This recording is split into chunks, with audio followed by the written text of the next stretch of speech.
The Philippines and Indonesia, Jakarta. So a lot of countries there.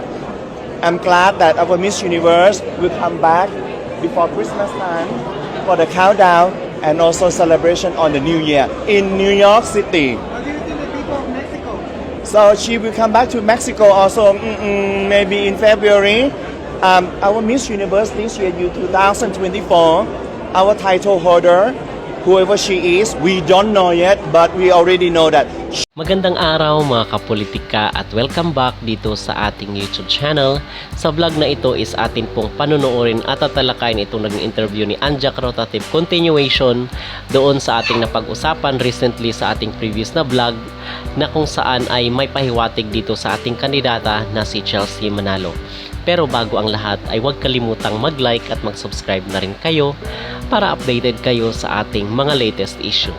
So ilang oras na nga lang po ay makikilala na natin sino ang susunod na Miss Universe 2024.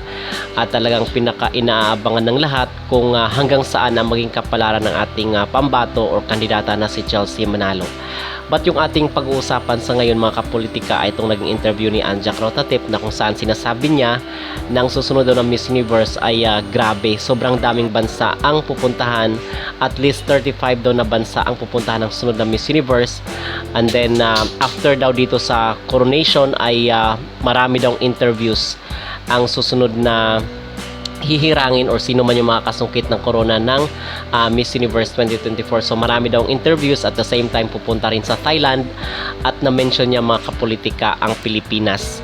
Okay, so bakit natin, kasi ito yung aking personal na opinion, aking personal nakikita dito, at sa loobin ko lang, yung kutob ko lang. So na-mention nga ni Anjac Rotative na pupunta siya dito sa Pilipinas. At alam naman natin yung nangyari doon kay Michelle D, at last year nga hindi siya pumunta dito sa ating bansa kasi alam niya at sensitive siya dito sa naging pakiramdam ng mga Pinoy, at some point in time is nagkaroon rin siya ng video na nagpaliwanag siya nung kanyang side. So alam ni Jack Rotative yung nararamdaman ng mga Pinoy doon kay Michelle D.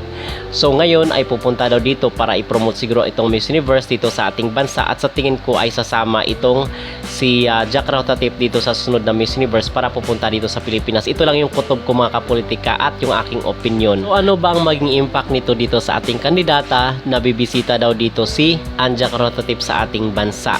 So basically, ang maging pressure ngayon dito kay Chelsea Manalo ay kinakailangan na mag-perform siya.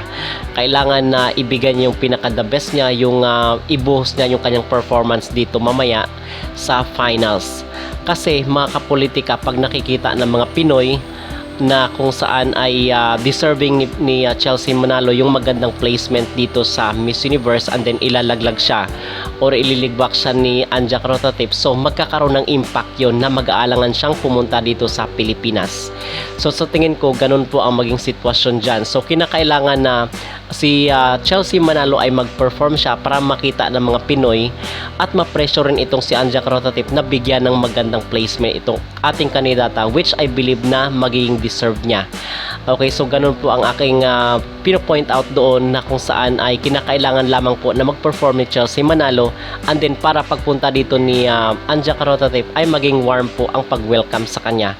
Okay, kasi nga doon sa last year is hindi pa nga nakamove on yung mga Pinoy sa nangyari doon, and then kung ililigwak niya itong si Chelsea Manalo ay baka maapektuhan mga kapolitika yung pagpunta, just in case sasama itong si Anjac Rotative dito na pupunta kasama, kasi nung last year is hindi nga pumunta itong si CEO ng Miss Universe.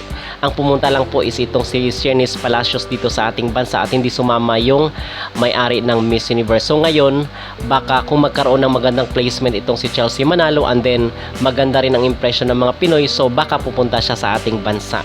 Okay, so ganun po yung aking kasi dapat dito mga kapolitika ay advance po tayo mag-isip, at yung mga nakikita natin, ano ba yung mga na-foresee natin dito sa mga hinaharap. At isa pa ay medyo maganda naman itong mga gesture or mga action na nakikita natin or pakikitungo ni Anjac Rotative dito kay Chelsea Manalo. So I think na open naman for reconciliation itong si Anjac Rotative katulad nung nangyari kay Mr. Nawat. Naniniwala ba kayo mga kapolitika? Mag-comment down below, at narito na po ang video. Dominican Republic. Dominican Republic, how are you? I love you, everyone. Thank you so much. I said the attitude, the character, and become the first lady of our Miss Universe brand ambassador. Well, you mentioned in the brand unveiling yesterday Yes. that you have to have the stamina to become the Miss Universe. That's right. That's right. She has to be healthy. She has to be strong. She has to focus, and she has good attitude in order to travel around the world. I think this year, at least 35 countries around the world. Congratulations. Be healthy enough, having the good mindset, and also be ready to travel at least 35 countries this year. So after the crowning moment, the next day, she will go to the private jet and head up to Miami for the interviews, a lot of interviews. 3 days in Miami. After that, she will go to New York for the Empire State Building and of course, a lot of TV shows in New York City before she heads up to Thailand and the Philippines and Indonesia, Jakarta. So a lot of countries there. I'm glad that our Miss Universe will come back before Christmas time for the countdown and also celebration on the New Year in New York City. What do you think the people of Mexico? So she will come back to Mexico also maybe in February. Our Miss Universe this year, 2024, our title holder, whoever she is, we don't know yet, but we already know that she is fully booked all year round. Yan, yan. Your tip for the woman tonight so that she can shine. What do I you would think love to she see can the do? walk. I just would love them to name their own walk. Last year, Shanice Palacio won because of her sway walk. I just would love to see the innovative, the initiative idea of creating your own walk. That is the charisma. That is the character. And that is kind of transformational leader. You cannot just come and walk, but you must have the character walk. How do you feel her to be in the national costume? And I would love to see the first gown of everyone on the stage. I just would love to see how beautiful they are and the character that can be the iconic woman of the world. Thank you. So yun po ang naging interview dito kay Anjak Rotatip ng isang media. So sa tingin nyo ba mga kapolitika ay pasok si Chelsea Manalo dito sa hinahanap ng Miss Universe? At ano sa tingin nyo, payag ba kayo na makipagbati dito sa CEO ng Miss Universe? Mag-comment down below at huwag kalimutang mag-like at mag-subscribe na rin kayo para updated kayo sa ating mga latest issue.